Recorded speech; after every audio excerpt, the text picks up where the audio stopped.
First, I'm sending a huge thank you to all the healthcare workers, grocery store workers, my restaurant people, and everybody who's been keeping things running during this crazy time that we're all experiencing together. We appreciate you. And I'm also anxiously awaiting the return of barbershops. Through today's event, by the way, we raised over $1,000, and I'm thanking you for that. That's just huge. And because Pam and Pierre Amidier are doing a 4-to-1 match, we're going to be donating 100% of over $5,000 raised today to the nation's largest anti-sexual violence organization, RAINN.org. So thank you all so much. That group is going to put that money to great work to hopefully help in some people's lives. So you did that. A huge thank you to Spero Ventures and really Ha and Krista. They created this event and they did all the work. So it was a lot of effort, by the way, to pull this together. And I appreciate you guys putting it on and making it free for founders. Thank you for doing that. And mostly, I want to thank all of you, everybody here, like nearly 400 founders and creatives are here. Thank you for joining. This is a really awesome and an amazing organization to be connected with Spero. You're all at various stages. I know there's seed idea folks out there, all the way to post-exit folks that are here, all from various kinds of spaces. And I know you're going to take something really valuable away from this conversation. And even if it doesn't directly relate to your line of work, the spirit of the founder journey applies to all of us because we're all founders in some respect. You know, I'm speaking with you today from lovely West Sacramento, California. And I grew up in Sacramento, an only child, and I was raised by a 20-year-old single mom who was one of 12 kids and a fruit picker in the fields, actually not far from right here. So I come from humble beginnings, and I only share that because no matter your background, you can end up doing great things even when it feels like odds are all against you.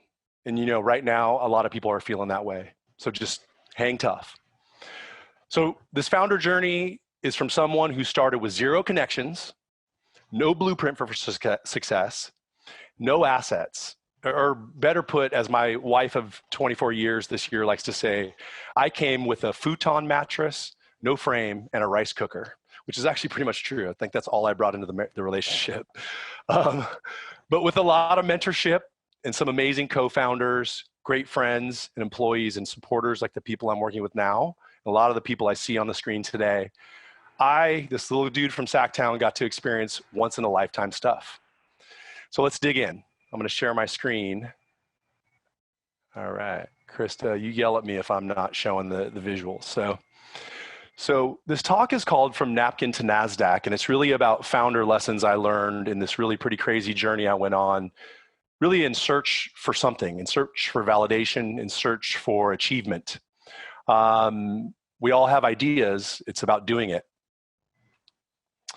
Let me make sure this thing goes. Oh, wait a second. Okay, great. So I'm going to start this with this quote from Darwin, because when I look back on my journey, I realized this is what made us succeed. It's not the strongest of the species that survive, nor the most intelligent, but the ones most responsive to change. And that's really what my journey is all about. So in 2012, I had this idea. I was like, man, I wish we could get really good customers for really great merchants and help these cool small business merchants find the right customers. I decided to go about it, with dynamic pricing. So I created this thing called Requested with my co-founders. And with Requested, you could name your own price for anything you want at restaurants and clubs and bars. It was this neat idea, and everybody I told about it just loved the idea. And so we toiled away, as you do in the early stages. I had 3 really awesome co-founders, and we built this product that you see right there, which I thought was a beautiful finished product that you see right there. And as it turns out, it was everybody thought it was a wireframe. That was our finished product. Perspective's everything, right? And we were trying to get it all going, and we ended up applying for the launch accelerator batch number 1 in San Francisco, Silicon Valley. Because as you know, I don't know if you know about Sacramento, but we're only 85 miles from San Francisco, but we might as well be, Nebraska or something as far as Silicon Valley is concerned. It's just far away. So we got in. That's our team right there. On the day we got in, we came out of that very WeWork, and we met with Jason Calacanis, and he was like, boom, you're in. 1 of 7 companies in my first incubator. Oh my God, it was crazy. So we were just excited. We're on our way. And we went to batch number 1, and there were some interesting learnings we had in the incubator. Back then, it's now called the Launch Accelerator. It was called the Launch Incubator back then because it was pre-launch. Some really interesting things that were happening that I want to share with you, those of you who are in the early stage. Number 1, listen and learn. So what this picture is right here, I didn't understand it. This was probably, I don't know, December 20th of 2014.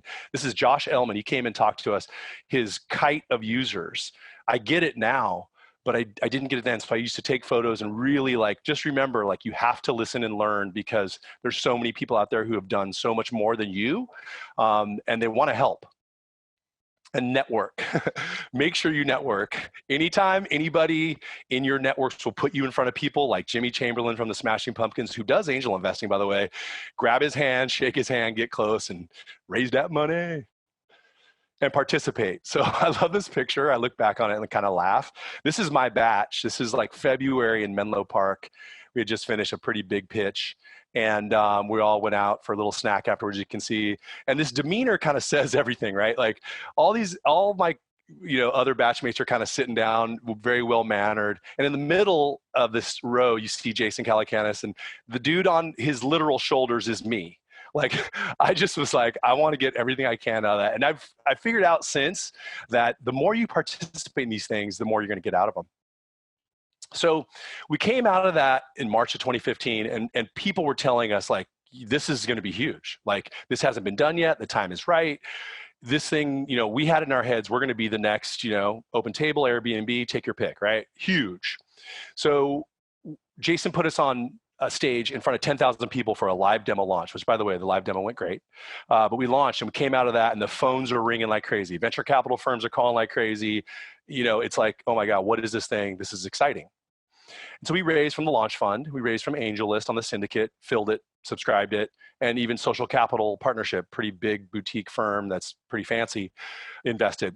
And we had in our heads that we needed to stop taking meetings. So whatever stage you're in, I'm going to tell you right now, don't stop taking meetings. I say this as a founder. I say it even in my new chair. Don't fall into this idea of this anti-dilution trap. We kind of did. We were well, we don't need to raise anymore. We got enough money. We're going to make it. And, for every percentage we give away, we're going to be giving up this much future money. It's the silliest thing in the world. Don't do that. Keep taking meetings because, as it turns out, all the firms, all these people everybody's in it for themselves, but they want to help. You can connect with great people who really want to help. And the other thing is you're going to need more money than you think. So this is most of our team. We turned out to be 9 people. We had matching t-shirts, cool collateral, and we were just on our way, right? And then this is what happened. It was pretty crazy. We were going through 2015 and we're looking at data. And this was the next big lesson, was face the data. I was looking at the data kind of weekly. I kept going to my co-founders and saying, I don't think we're going to make it, you guys. This isn't really working. And we kept committing and kept committing.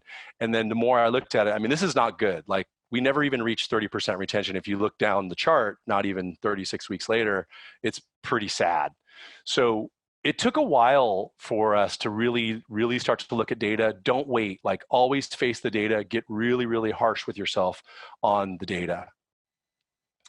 And that led to another lesson that I learned, which is you got to be a CEO. It's kind of funny. I think early in my founder career, I was pretty, tough and wanting to do things my way. Sometimes it worked, sometimes it didn't. And in this one, I think I swung the pendulum a little too far the other way. It was very sort of we'll agree with everything by committee. And it doesn't work. You have to have a strong CEO. Make hard decisions, even if the experts or your co-founders disagree. So I knew Requested wasn't going to work. I was telling people that were really smart, amazing people. And everyone's advice, because they love the concept, was stick to it a little longer, hang in there. And look, they could have been right. But when you as the founder know it's time to take a left turn or right turn, you got to do that. And that's got to be the CEO making that decision. And so things weren't going super well. And, it's right now, in COVID, it's a tough time. You see, sales are falling off, people are doing layoffs and, salaries getting cut and all these different things. And so, customers are drying up and you've got to do anything to stay alive. I admit to you, I've had some companies in my long career that to be honest with you, didn't commit to and they failed. And I really realized that this time as I was going into that, like I really had to stay committed.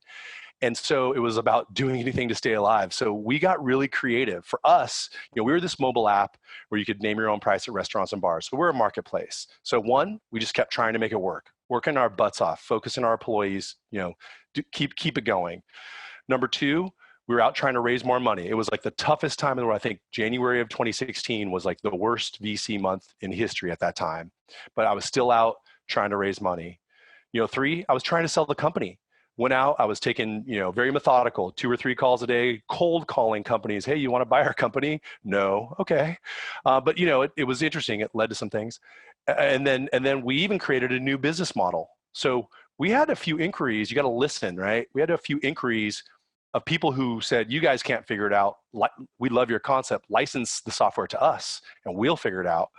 And in the early days, we were like, no, we're too cool. We're going to be big. We don't need to do that. And so we started saying yes. And my awesome co-founders built an entire white label software stack in 1 month. My awesome investor CFO put together an amazing licensing agreement. And we went out and we sold some customers on licensing. And so what was crazy is when you do anything to stay alive, what you'll discover is each one of those things, if you put the effort in, actually gives a little bit of return. We did raise a little bit of money at that time. We did get some inquiries on selling the company. We did actually get a little traction. And of course, we got some customers with this other model. And you got to prepare your ego. And I don't care what stage it is, your early pre-revenue launch, Series A, Series B, like you're going to have tough times, where you're looking into the abyss or jumping in the chasm, whichever cliche you want to use. Prepare your ego. And if you get an offer to embarrass yourself, take it. As a lot of people like to remind me, I actually got an offer to pitch Chris Sacca, even though we had this kind of chart of data and he was an investor in my literal competitor, like direct competitor. I still did it. I mean, I knew he wasn't going to invest, but my partner, Nicole, and I went out to San Francisco and did the pitch. And I showed him this chart. And I'm like, here's what I tried to tell him. If you're looking at this image, I'm like, see those red lines? I mean, look at our linear chart. We are growing. I think he laughed in my face at that point, which is right. Because if you look at the blue lines, it doesn't work. But we did it anyway. And we had to keep the team together. And if anybody out there is going through this right now, of like days feel like months, it's when things are not working or they're slow. And, for us, it was interesting. We told our employees what was going on. We stopped paying the founders. We had a choice. We had enough money you always have a runway discussion, right? And we were like, okay, we can pay all 9 of us and live for 45 days, or we can stop paying the 4 founders and we can live for like 3.5 months or 4 months, whatever the numbers were. And we made the right choice. We stopped paying ourselves, which was painful, really, really painful. But there's a very good reason for that, which I'll get to. Pay your employees. Maybe they take a pay cut, but pay your employees what you can. Cut every cost you can. Manufacture revenue anywhere you can.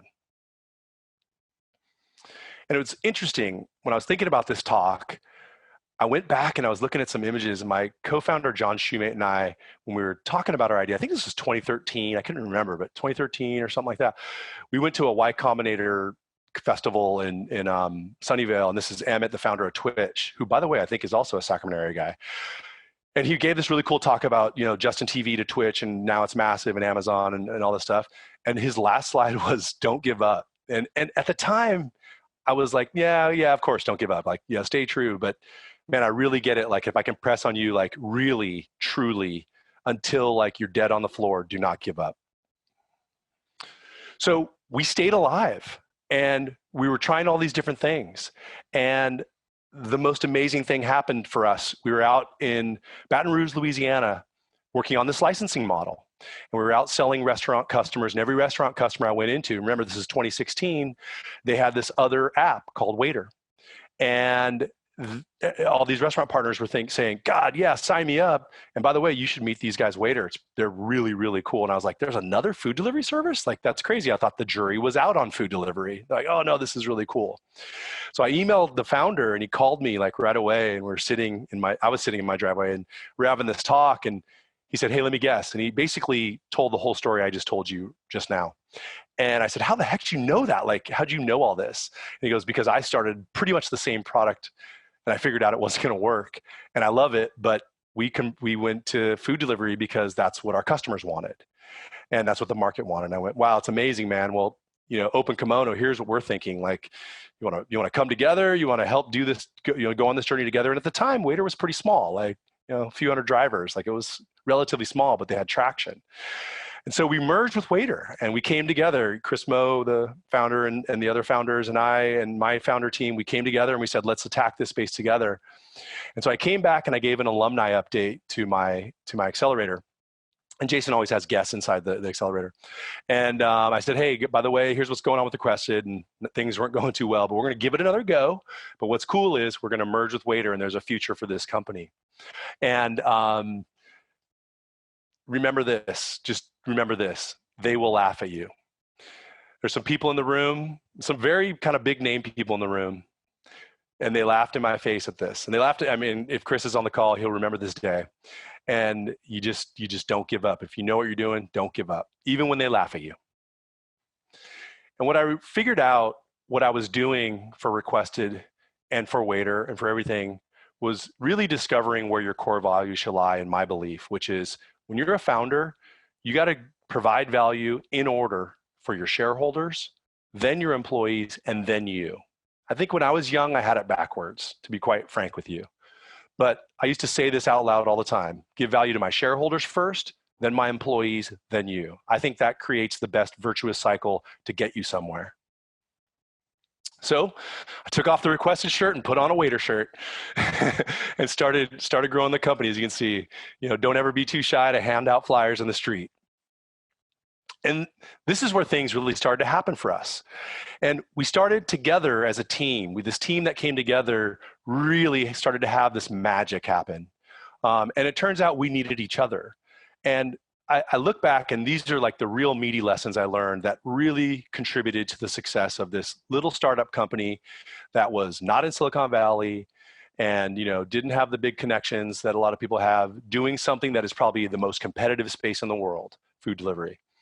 And number one was structured weekly meetings. Hey, sometimes you hate these things. I get it, but you got to do these. You got to have an executive management team that does weekly meetings, with a structured agenda. And if you don't know what EOS is, look that up. That's a great playbook to play by. You got to have mandatory attendance, and don't do it on Friday night over beers. It won't work. Do it Monday or Tuesday in the morning. And no nonsense weekly reporting by every team member with accountability. This is huge. Early stage, you're building a product, you're kind of flowing, you're figuring things out. And yeah, all these fancy acronyms, but I'm talking about really connecting them to the business. What is your average order value? What is your CAC? What's your CAC to LTV? Which channels are giving you ROI?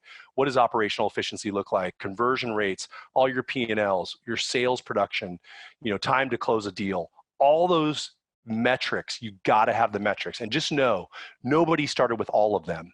You got to start with one, then two, and each week, weeks tick by, suddenly you'll have every department head will have a freaking 12-page, deck to present on every weekly meeting. But this is the only way to truly run the business. And then you got to create a strategy. Strategy is a weird word because it's easy to be like, I'm the consultant and I do strategy. What does that mean? Well, this is the definition I want to share with you. Strategy describes how a company creates a unique and valuable position through a set of differentiating actions. Don't compete to be the best, be unique and valuable. If you stop and think about that for a second, think of some of the best companies in the world. Like Google didn't invent the search engine, Facebook didn't invent the social network, but they created a unique and valuable position through a set of differentiating actions. Right? That's key. This is actually, here's your little bonus. This is from a book called 3HAG that actually I was turned on to by my buddy at Luxor One, Josh Middlebrooks. Great book with some really actionable things to help you run your company. And when it comes to strategy, we had this aha. The funny part was WAITR was really good. Like, we were pretty good at figuring out strategy, sometimes overt, sometimes naturally. But we had a great CEO who was a hard charger, and we had a great executive team and just great people to drive into what is our differentiating set of actions in this crazy competitive space where all the experts are telling us there's no way you're going to make it, always to our face. Well, here's what we did. Our aha in 2015, 2016 was small markets, not the big markets. Why? The big guys didn't want the small markets. Great, we'll take them. The big guys didn't have photography. Airbnb did, that's a great idea. Let's do photography. I think that was Chris's idea. Flat fee delivery. Everybody else charges this variable rate. We'll just do simple $5. Lowest take rate. We'll do a lower take rate on the restaurant side than the other guys. And then W-2 drivers. They all do 1099s. We'll do W-2. So if you think about this, it sounds really smart, but it was just us figuring out how can we be different from the other guys for what is really a commoditized service. And these things made made a huge difference and really became our strategy that catapulted growth. And of course, huge lesson, I think most everybody knows on this, always stay focused on the product. And, there were times where I think we sometimes, especially on the executive team, took our eyes off this. It's so key. Like, you start with product, you build a product that has product market fit, and the flywheel starts spinning, and then you start working on growth, but you got to always stay focused on the product so you don't get lapped by your competitors. And then find the wells and drill them dry. Once you're in this stage where you're starting to rock and your revenue goes from 1,000 a day to 10,000 to, like $1 million a day, you got to find wells and drill them dry, because your appetite for growth will never be fulfilled ever. And your CEO will never think it's enough, by the way. So, this is the philosophy that I came up with, is test customer acquisition. You're going to start, we started, I think, with Facebook. It was like, oh, that works. Okay, great. And then you got to find another, because at some point, either Facebook's going to stop giving you good users, or what happened to us is the cost for users starts skyrocketing. So then you got to find other wells, right? So test customer acquisition on different channels and measure that ROI. That's the key. You might find cheaper users in a new well, but really go all the way down. And there's a million blogs about how to do this. Go down to CAC to LTV. What are they delivering to your business as a whole? Don't be so married to one platform, like be platform agnostic. And what does dry mean? Dry means either there's no more customers for you, so low quality to no customers, or the CAC goes way up. That's the signal you want to look for. Keep this simple because it gets very complicated. Keep it simple and just go on this. And have disciplined board meetings. I was a board observer. It was a really great experience. I think as founders, sometimes we think we know what board meetings are, and you got to have really disciplined board meetings. I mean, they should be a little fiery. Your board should be holding the CEO accountable, and CEO holding the executive team accountable, and so on. So really, really put this into practice. Even if you're series, super seed or series A company, like start this really hard, really, really focused, and make sure these are very rich, because it's your only chance to, this board is there for you. And then, say it's 4 to 6 meetings a year. That's your only chance to get the value out of these folks. And invest in data. It's really weird when you look back, you think you have data and you really didn't. We had an amazing group of people at WAITR who really started to say, we really need better data, and they built the tools, using things like Kibana, Periscope, Second Measure. Don't take this as a cliche, big data Silicon Valley thing. This is really important. It is so much easier to run your business with really good data that connects the dots and build a strategy than just guessing. And so things were rocking and rolling, and you're all going to get to this point where the business is growing, and you're going to go, gosh, man, we could sell the company, we could keep going forever, we could IPO, we have all these choices because we're growing like crazy and we're so successful. And at some point, you're going to hire an investment bank, and it's pretty interesting. I'd never really gone through this at a close level, intimate level, and I got to be a part of this. And let me tell you, here's the lesson I learned. And again, I think if my fellow exec team are on here, they're probably cracking up right now. The banks win either way. So make sure you pick a good bank that really has your interest as best at heart as you, and like you can really, really work with that, really wants to help you achieve whichever goal it is you want to achieve. So we did that, and something phenomenal happened for us after years and years of hard work. I mean, again, these days feel like freaking months and years in startup life. In 2018, around May, we had announced that Tillman Fertitta and his partner were going to purchase WAITR for $308 million. I mean, it was crazy. It was like mind-blowing number, and just we were jumping up and down in the streets. It was just an amazing outcome for a very, very long and very hard journey. And another interesting lesson came out of that, and the older guys in the room will know what this is, but prepare now for a clean bill of health. Auditors are going to get up in there. So we announced that in May, and we had plans to, have a big event in November. And, to do that event, they're like, great, we want 3 years of audited financials and all this really like intense stuff. And so, really Chris and Dave Pringle and a few other folks did the miraculous job of getting together 3 years of documents in like 6 or 7 months. It was just incredible. But the more you prepare for this now, it's kind of like board meetings. Like, it's not fun stuff to do as a creative startup founder, but these are the things you want to have somebody thinking about at the company. So after all that, we had this just phenomenal outcome where WAITR went public on Nasdaq, and it was just nuts. Like, and the most important thing here to me was that we were in New York in Times Square at Nasdaq, looking around at the people that were gonna ring the bell. It was the same people we started with. We didn't plug in different people. We stayed together through hard times and good times, and stuck it out. And we got to have one of the most amazing experiences, and look up. And if you look at this picture, like, actually, I think like you walk in and they put your logo, and they say Nasdaq opening bell, November 28th, WAITR Holdings. And you're just like, that's not, you're pinching yourself. Like, is that me? And you walk in, they have this podium where you see on, CNBC and all these places. And you looked up, and we were just looking, going, Cisco, Intel, Amazon, Apple, Tesla. Like, what? This isn't us, these Louisiana heads and little Sacto people. It's crazy. And your name's right there. And we had our people right there. It was just a phenomenal experience. This is the platform where you get to ring the bell. That's Chris and his wife and his parents there in the middle. And you can see me over on the left, and I'm a little crazy. I look like this. I mean, it's just like you're going, and there's Jared, my buddy Jared, right there behind me.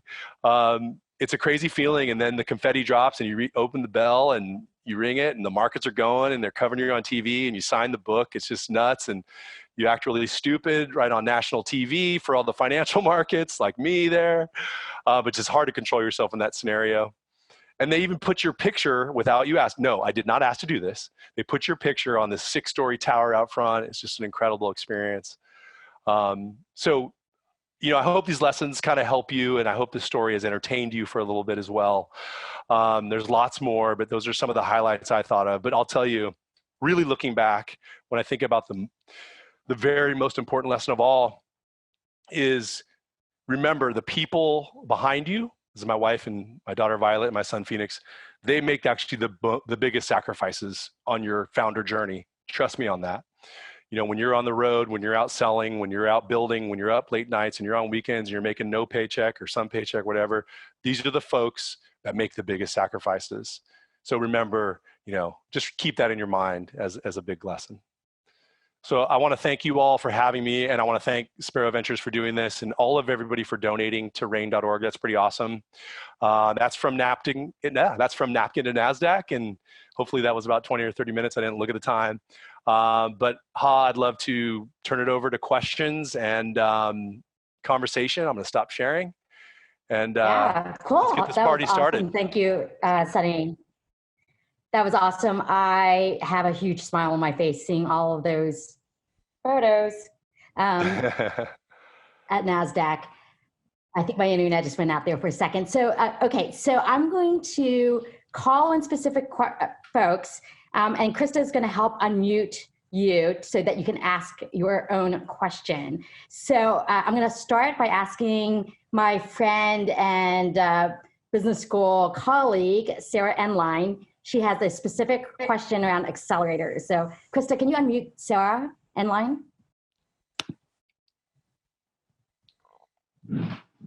Hi there. Hi everyone. Thank you, Sonny. I look forward to meeting with you, I think maybe next week, virtually, of course. My question's really for serial entrepreneurs or experienced entrepreneurs. Do you recommend accelerators? And knowing that in this moment, they're all virtual, what's your viewpoint on their value? And thank you so much. Great presentation. Oh, cool. Well, thank you for being here. So short answer, yes, absolutely. I do. And I'll give you kind of two dimensions of that, even in the virtual time. So I had the fortunate ability to not only go through an accelerator, but go back and work and try to help support founders getting into Launch Accelerator for a few months. So I got to see kind of both sides of it.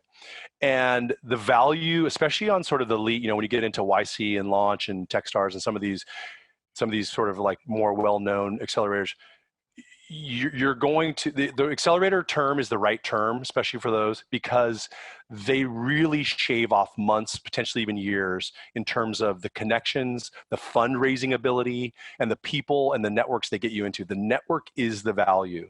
Give up the 5% or 6% or whatever they charge, just do it, because it's worth it if it's a really high quality accelerator, because they're going to get you into a tribe that's going to greatly benefit you. Now, there are also a lot of other accelerators that maybe are less well known or maybe less connected. As long as they're not taking too much hide, I still think they're worth it. You know why? It's a great muscle to exercise.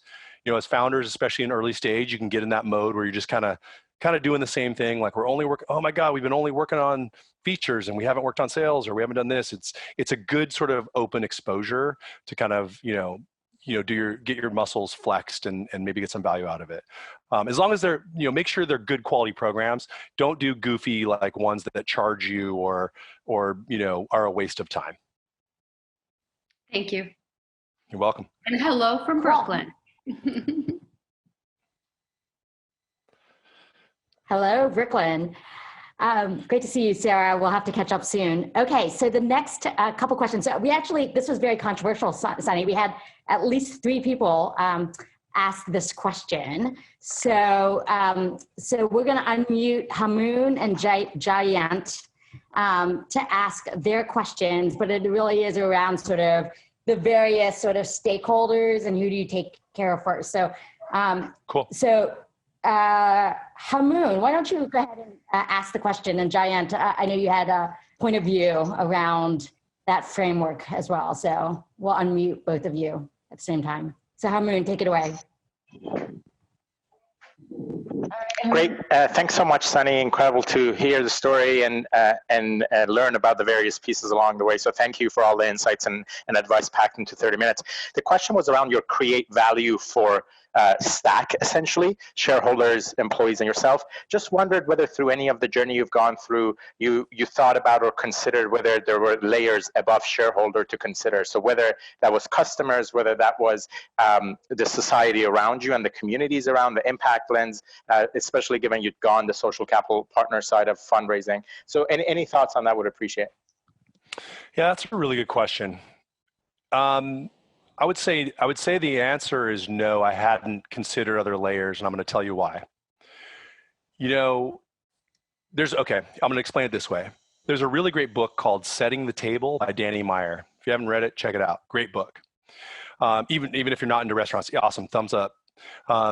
Even if you're not into restaurants, Danny Meyer's an incredible, actually he's a kind of a VC now, incredible business person.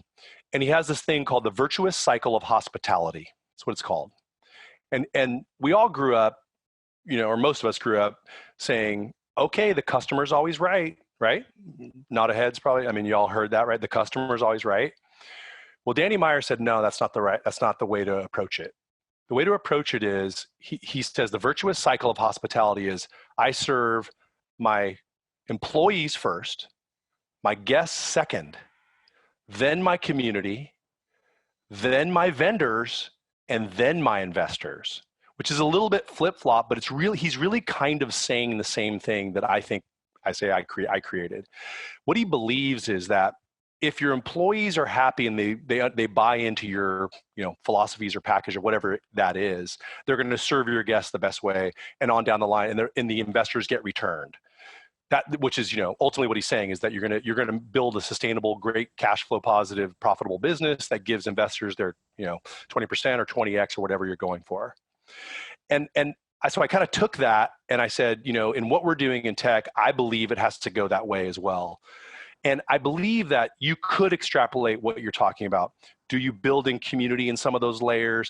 But the way I looked at it was, what was most important was, as founders, I mean, let's be honest, we can be a little bit delusional, a little bit self-serving and narcissistic, and it's, I want to build this thing, and that's why you became a founder, right? Otherwise, you just go work for, stamping, putting the square box into the square hole or something, right?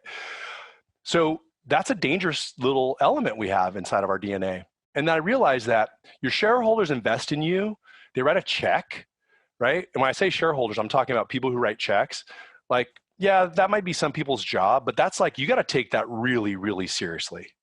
And if you say, okay, my goal is to return that check along with hopefully a return, well, then all your actions that ladder up to that will go to making a successful company. And if you do that, guess what? You're serving employees. Because if your employees have a job for 20 years, if you started at Facebook in the beginning and you're still there, God, what a great company to work at, because they were serving that level. You have a good job, right?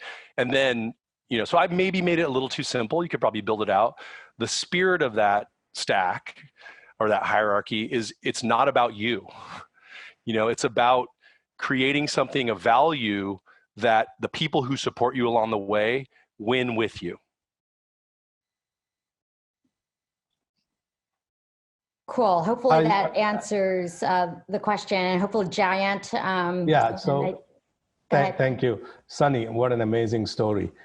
So my question is on similar path is, I'm more interested in value creation. So you mentioned three things: shareholders, employees, and you. But when it comes to value creation, shouldn't customers be the first if you don't create value for the customers, how can you create value for your shareholders or employees or yourself? Easy question. How the heck are you going to deliver shareholder money back times 8 without having happy customers? Tell me how. I mean, right. sell it so to some, you know what I mean? You cannot deliver a return. You cannot return the check without having a sustainable business with happy customers that's growing. It's impossible. So customers should be first in the value chain. Some crazy guy's going to buy. Yeah. I mean, it's embedded in there. Now, look, make it longer, make it bigger, make it suit you. I'm probably the brain of I don't know what, but I like things super simple. And I look at it and I think, okay, if I can create some, it's so hard to create a company that is valuable. It is so hard. And it gets harder Moore's Law, it gets harder and harder because the ability to start a company gets lower and lower, or the hurdles get lower and lower, right? You can grab a few tools online, no money in a Starbucks, and build a pretty sick company, right? So that means more and more people create companies, which is a good thing, but it gets harder and harder to create value. So if it's that hard, how the heck would you ever create a valuable company without having happy customers? So it's embedded in there. I think we're on the same page, but you can put customers in there and serve that. I mean, that's all part of your thing. I like to keep it simple. Cool. Okay, we're gonna go to Sam Schultz next. Sam has a really interesting question around relying on your CEO gut versus data, but I'll have him ask his question. So Sam, take it away. Cool. Thanks so much, Sonny, for the presentation. Yeah, so my question is sort of around how you balance using your CEO gut and sort of taking over as CEO like you talked about with using data. Because obviously early on, even if you're collecting a lot of data, it takes time to collect it. You have to be collecting the right data, looking at it at the right angle. So I'm curious how you think about that. Yeah, that's a really good question. So as it relates to this story, early on for Requested, it was all CEO gut, 100%. And it didn't fly. Good idea. It could have. But it was all a bunch of gut and a bunch of feelings and a bunch of anecdotes. We four founders look around and go, oh, we think this. Oh, so-and-so said that. Oh, what if this? Which is where you start. That's okay. As we evolved and pivoted and changed, we started to look at data. And then, of course, when we came together with WAITR, one of my very first conversations with Chris Moe was, I go, dude, you be the CEO. He's like, really? Why do you think that? I go, I just think you're better at it. And so he became the CEO, and that dude is like full on instinct and gut. All right. And he had a pretty good instinct. But here's the interesting thing. At some point, you have to blend data and really rely on interesting data. And here's where it gets magical. You surface real data, not nonsense data, but real data. Like, the stuff we talked about in there for every department, sales, operations, all those things. You surface the data, and then where it really starts to sing is when you, as your, whatever you want to call it, executive team or your founder team, whatever you guys call it, your employees, when you discuss the data and then agree upon what is the data telling us, and then make decisions. Now, that's where, to me, data gets really, really good. Some of the data people say, it says this isn't good, our customers aren't happy. And another person says, no, they are because I saw this or whatever. And you finally hone in on that. Now, with all that said, there are times when you have to make instinctual decisions. And I mean, I can think of a bunch of them in our world that we thought, oh my God, Chris, that is crazy. And it turned out to be an amazing decision. And you probably think about, when Mark Zuckerberg got offered $1 billion, the famous Yahoo board meeting, Yahoo offer, and in the board meeting, the famous anecdote, I guess he walked in and said, this is going to be short, right? Because we're saying no. And all the board members are like, $1 billion cash. What are you talking about? I wasn't there, but I'm guessing a little bit of that was some instinct that we're going to be bigger. He happened to be right. Some of that might've been data, but it becomes a blend is the ultimate answer. But at some point, the key is, someone has to make the decision. It's not a democracy. You got to get inputs. It's a team. But at some point, the CEO or whoever's in charge needs to say, we're going this way. Cool. So in that spirit, so I'm going to first call on Greta McAnany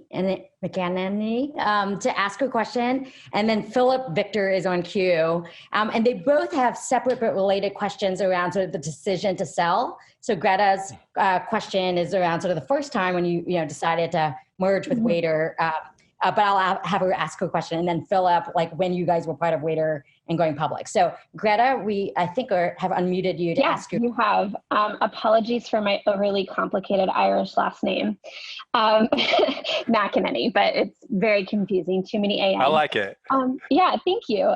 So my question is really around when you decided to, join with WAITR.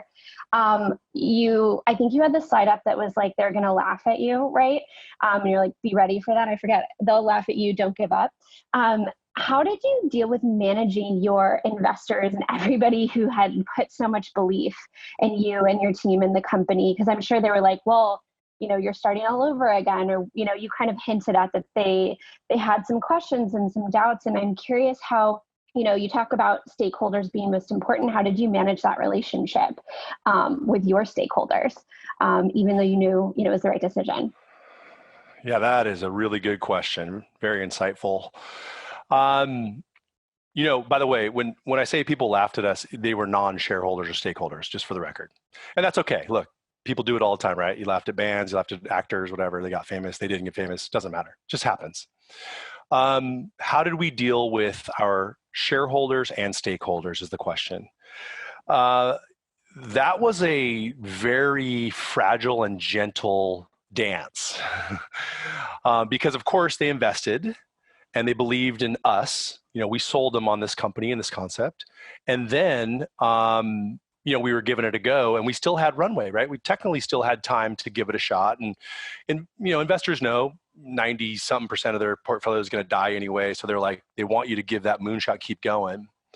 So the first thing was really exploring with our overall team and understanding and deciding this was the right decision for the company. This is where I actually acted like a CEO. I'm like, we're doing this. And the way I did it was, I think I first had an investor call. No, I think first I sent an email and just said, hey, this is a possible path for the company, and let me lay out sort of what the other paths look like. That was sort of like one. And then we had a call, and a bunch of investors showed up on the call. And essentially it was just very, I'll say, logical. I just said, look, guys, here's where we're at. Here's some of the data we're seeing. Here's what we think it'll take to make requested work as it is. But here's what we could accomplish. And while this merger may not be the outcome we thought that we were going down the road, we believe, and I'm going to tell you, I believe that the outcome is going to be awesome. And this is way, way back, by the way. This is early 2016. So, so it was just a matter of saying, look, it's risk and reward, it's risk assessment. is the fancy terms for it. But basically, I was just very, very open and honest with the investors and saying, this is how we think it will go if we don't do this. This is, some positive ways it could go, but it's more likely to go a negative way. But this is a way that actually has a path that could be something pretty awesome. We have no idea if that's true, but I believe it's the best path. And so this is the way I'd like to go. And it was cool. We got a bunch of questions, but everybody said, hey, it's cool. The chips are still on the table. Let's go for it. So they backed me in my decision. And then it got really tricky because doing the paperwork and the emails and all that kind of stuff, that was really interesting. Story for another time, but it was awesome. It was a lot of honesty, transparency, communication from the CEO founder to the shareholders. Kind of another lesson that all founders should know. Lots of investor updates, lots of over communication, being really honest, telling them every step of the way what's going on, no bullshit, just straight. And that's what did it. Thank you. Cool. Okay. And then we're going to go to Philip Victor, who is the founder and CEO of this awesome company called Mati, M-A-T-I. Oh. And he has a question around sort of the decision to go public, but I'll have Philip ask his question. Thanks for the thanks for the intro, huh? Awesome presentation. Thank you, Sonny. I heard this story once before, but it's even better now. I want to hear it for the third time to see if the trend continues. I have a question. I mean, so picking up on the thread of the last question, sort of fast forward to right before the acquisition by this guy, I forget his name. You guys are a big company now. Hundreds of people, I assume, right? Like hundreds of millions of dollars in revenue. Thousands. Thousands of people. Before the IPO, before the acquisition, why not just keep going, right? Why not get sell part of the company to some big VC and do that same strategy, but internationally? Yeah, it's a really, really good question. What happens when you get to that stage, when you're doing that type of growth, that type of revenue, that big of an organization, is you get faced with these really interesting directions, one of which you're talking about. So for us, what happened was, companies need, cash is fuel, right? Cash is the lifeblood of the company. And so you can optimize for sustainability and profitability, you can optimize for growth. We as a company, we were really pretty sustainable, but we were really optimizing for growth. We really wanted to grab as much market as possible, which means you need capital. So, we were out looking for capital, or not even just capital. We were out sort of showing our metrics. Because when your metrics look that good, what's really kind of fun, this is kind of a fun part, you get to build decks with no ask. And a few of you out there might know what I'm talking about. That's a really cool place to be. It's the first time I'd ever been there. You build these decks that just have all your metrics and kind of what you're about.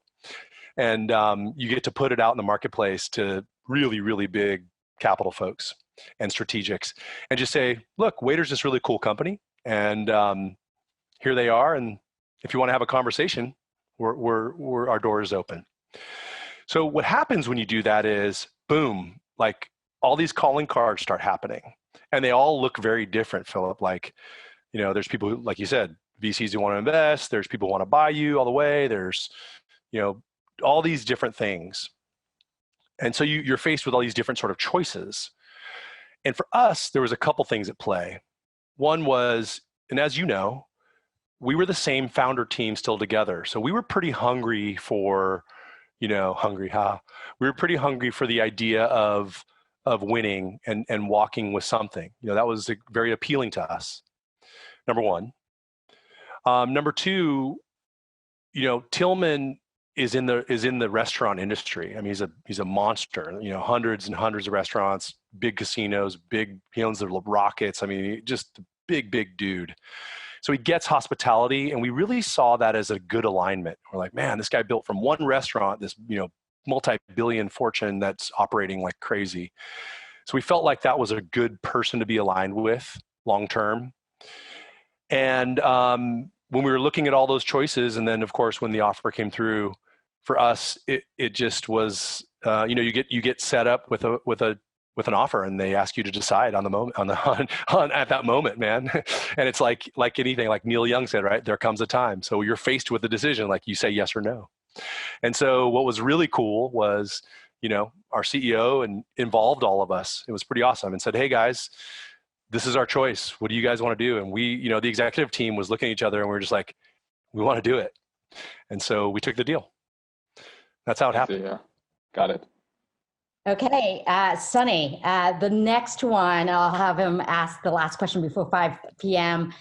Is your old buddy, Chris Moe. Don't call on him. Don't call on him. Chris was WAITR's founder and CEO. So, Chris, take it away. Hello, my friend. I hope you can see me. I can't. I see you. Correctly or not. But, so, Sonny, I have a big question for you because we battled this. How do you handle the interpersonal differences at the various stages of a company's growth? As the napkin phase is one way of communicating in a small team, in a small group. But as you grow, it gets more and more difficult. So how do you navigate and manage that communication chain there? Wow. This is interesting. So I just told the story. How do you calm down the CEO is really the question, right? Oh, I could tell some stories, but no, this is funny. By the way, great to see you, Chris. And thank you for coming. And it's so weird. I just told this story to Shripriya at Spero.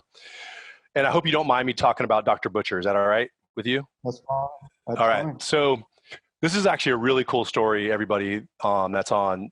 And that's probably one of the most important questions. And it's going to sound really generic in that communication becomes the number one most important thing in a company, especially once you have growth. The thing I really learned my journey with WAITR was you think it's hard when it's small and it's not working and man, sales aren't going and it gets 20 times harder when you get successful. It's so much harder and complicated. And Chris is asking a pretty cool question. So how do you manage it? So what happens is, when you're small and you're doing things, you get in fights and then you make up or you all together and everything's going pretty good. And then as things start happening and growing, there are different personalities and you find yourselves in these pretty intense, pretty tough battles, some of which feel like you're going to break. Lots of them. And we got really lucky. Like, to be honest with you, like our company was growing faster than ever. And our executive team was probably in one of its worst states it ever was, and somewhere around 2017. And by worst state, what I mean is like our vibes together, our vibes together, I should say. And we got really lucky. And I'll give you guys remember this advice for when you get to the stage. We had one of our board members had stepped in and was sort of like sitting in as like a sort of impromptu chief strategy officer. Really what he was doing was protecting his investment. He was a big investor in the company. And he had been through this journey before and he said, hey guys, I'm going to bring a friend in to kind of talk to you. And he ended up bringing in like a real professional psychologist. It's a woman named Dr. Linda Butcher, whose father had created this pretty intense system of communication. Probably not too different than like a DISC or a, one of those type of things, personality assessment. And what we did was we all went through this process of I'll spare you the details, but of understanding ourselves really deeply. And I really mean that. I'm not talking about, oh, Sonny's an extrovert, he has energy. Like, not that. I'm talking like really, really deeply about you. And what you learn is that the way you internalize information and the way you communicate it out has a style. We all do. And then the way that's interpreted and internalized with others has a filter and a style. And then that exchange happens back and forth. So if Chris Moe says, God damn it, guys, I want to get this going, to get that going, da, da, da. And Evan on the other side of the table hears that and doesn't hear it because of the way it's being presented.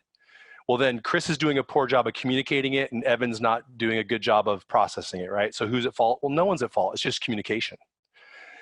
So what we did to deal with it was we actually learned a lot about ourselves. I mean, truly, sounds a little fluffy, but I mean, dead serious, like learning how to communicate with each other, learning how to communicate in general, and then learning how to listen. That's a really important one.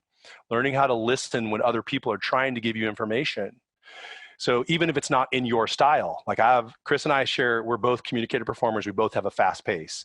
So if somebody's giving me something in a slow pace in a certain way, I got to remember they communicate in a different way than I communicate. And if you do that, man, you level up your game so high.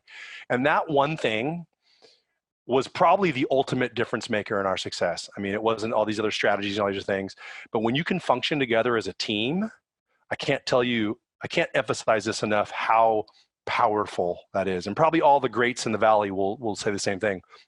When the team works together as a team and communicates and functions, there's nothing that can stop you.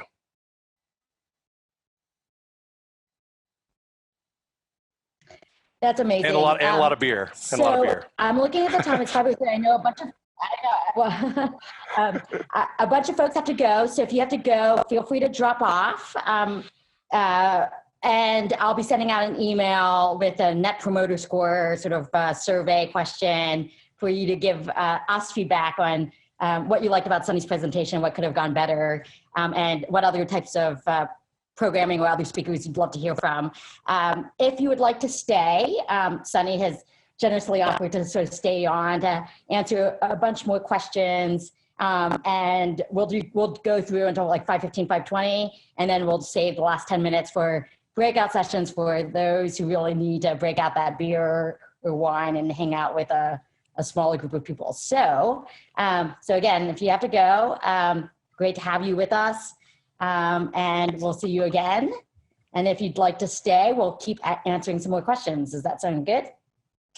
Sounds good.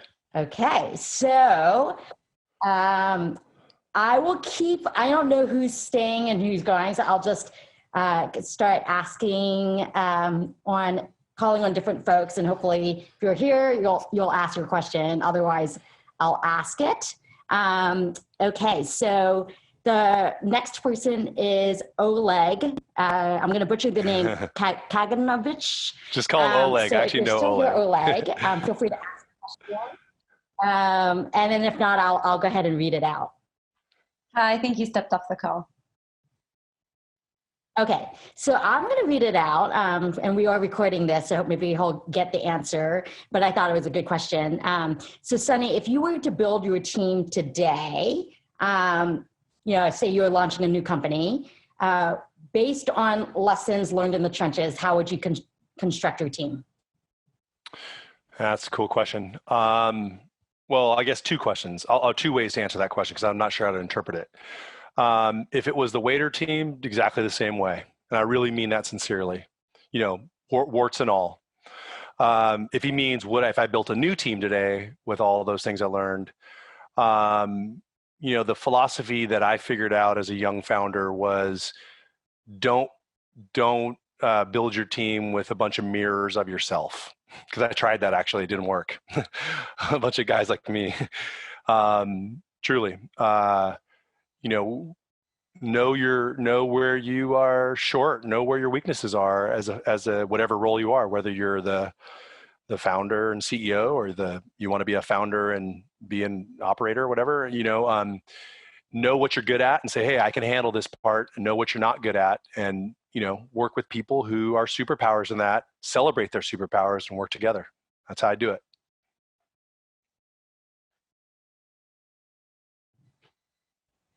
Next. Cool. Okay, so we're going to go with Alex Reisenkamp next. Hopefully I didn't butcher that name.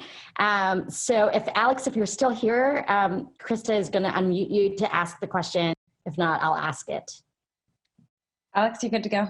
Yeah, hi. Thank you so much for that presentation. There were two slides that had "don't give up on it."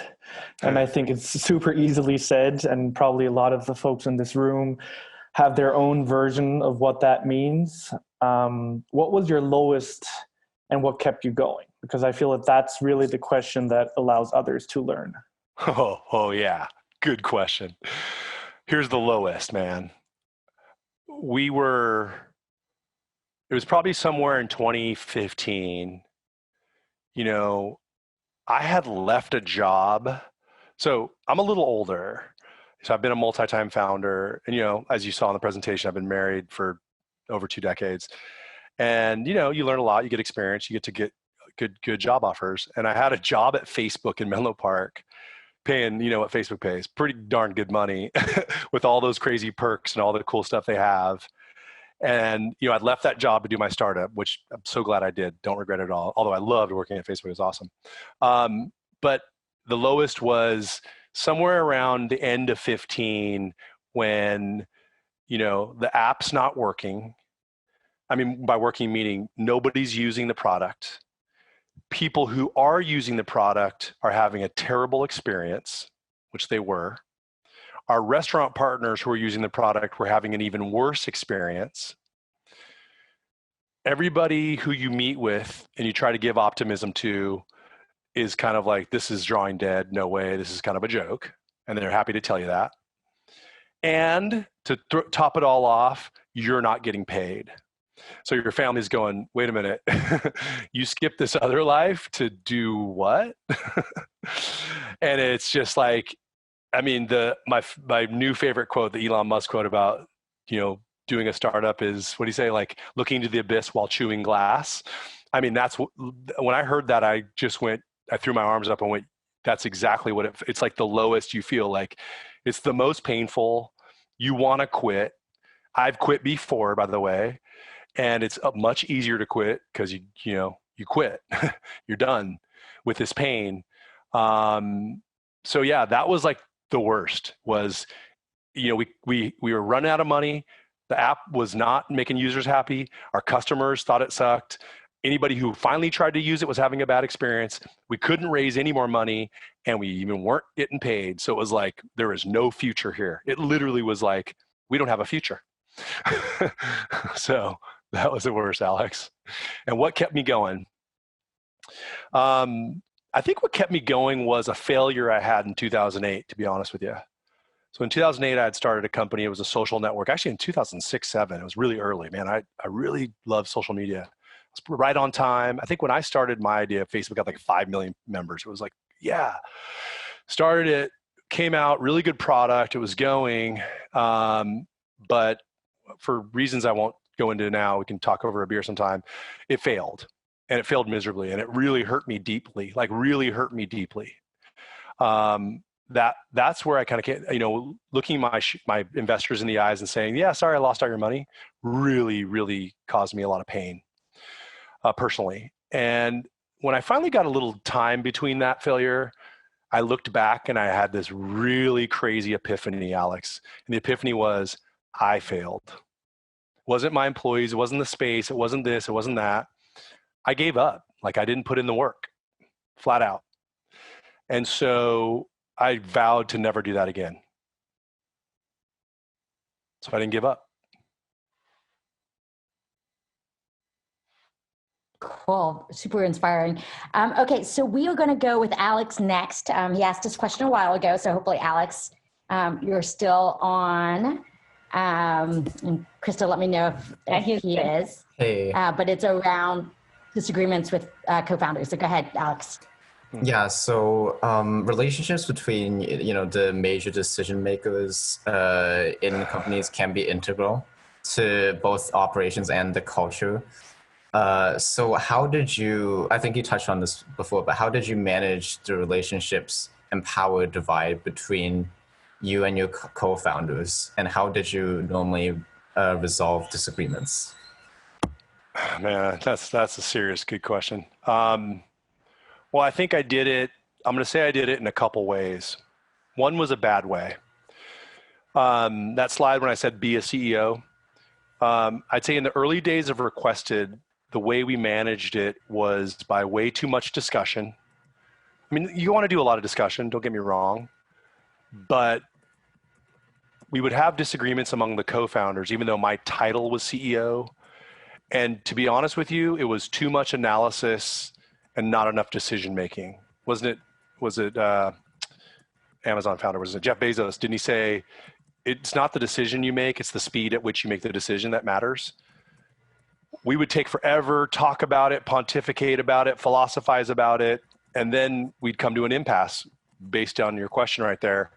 And then you know what we would do, Alex? We wouldn't really make a decision. We would just keep doing what we were doing, even though it wasn't working. So it was lack of decision making. You know, when we came together as a WAITR team, executive team, and I really credit Chris with this big time, a lot of the same thing, a lot of talking, a lot of pontificating, a lot of arguing, and sparks and fireworks, and sometimes not rainbows too, you know. But ultimately, the decision maker made the decision, and we picked, and we all said, "Awesome, leader, we're going that direction." And that could go for any level, right? If you're a director, you make a decision for your team. And I figured out that somebody has to make the decision, and that's the CEO. The CEO has to make the decision. And Chris was really good at this. And sometimes we were pissed at him.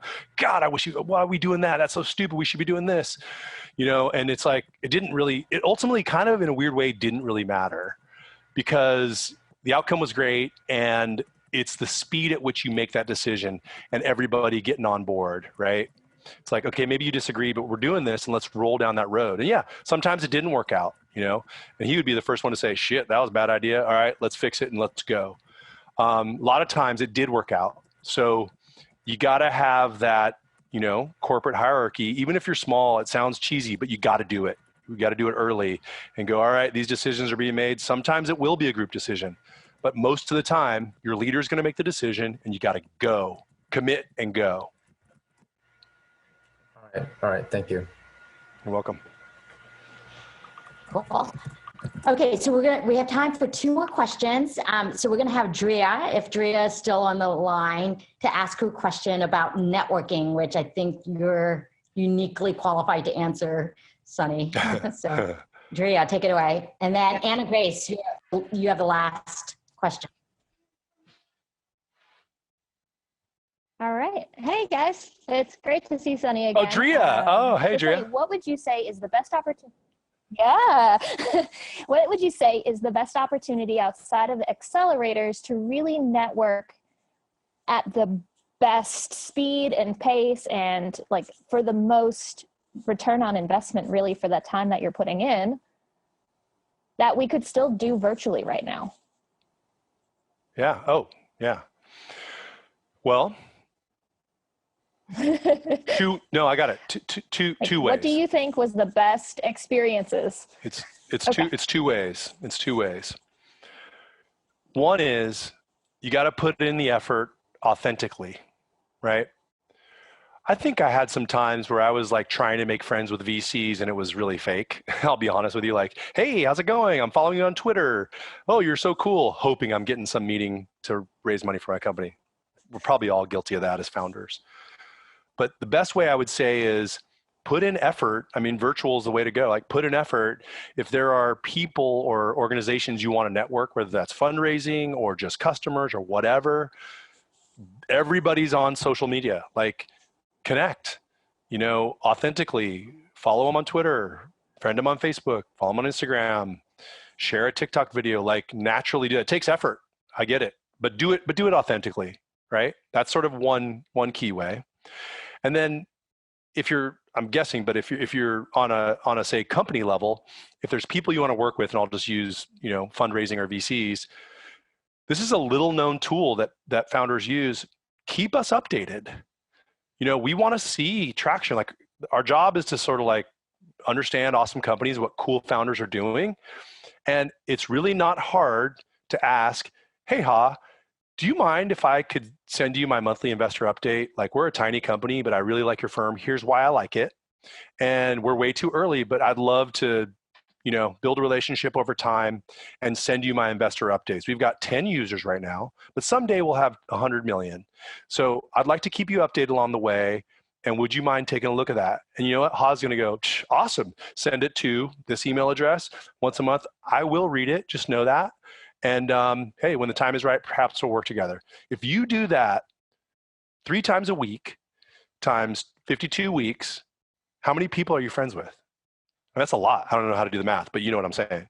So that's, you know, that's also very authentic because people who can help you want to know the information about your company, but they don't want it like shoved down their throat and like, hey, fund me. It's like, hey, here's what's going on with us. And I think we can work together because of this reason. And I just want to keep you posted. Next.